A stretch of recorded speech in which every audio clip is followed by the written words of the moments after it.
Why do some companies, some governments, some NGOs, some leaders get through potentially catastrophic crises with little to no harm in trust and confidence and other measures of competitive advantage?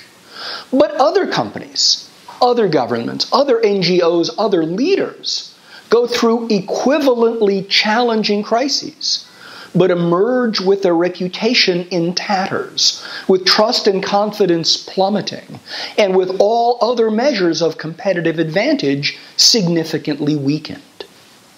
I believe the difference between those companies, governments, NGOs, leaders who handle crises well and those who handle crises poorly is mental readiness.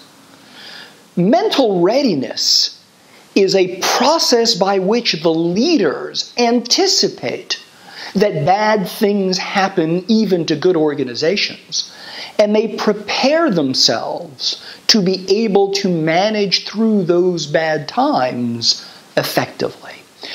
At the Logos Institute for Crisis Management and Executive Leadership, one of the things we do is carefully study the patterns in crises and related situations. And there's a pattern that emerges again and again and again, and it's this.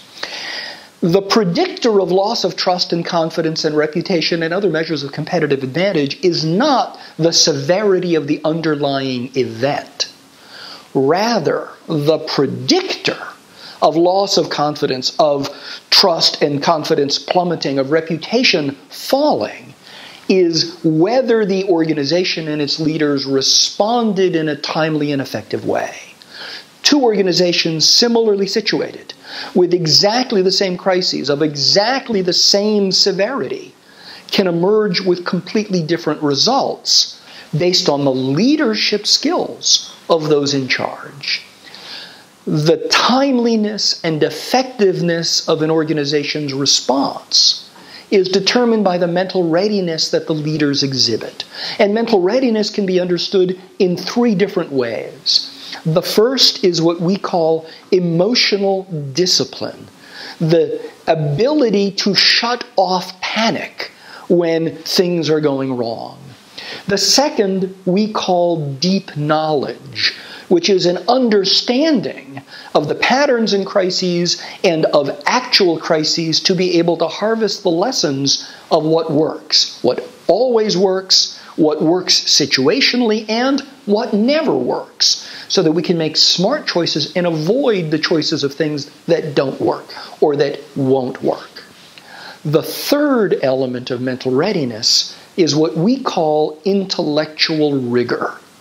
There is a rigor to all forms of business management. There's an equivalent rigor in crisis management, and that is to think clearly and to think in a particular order.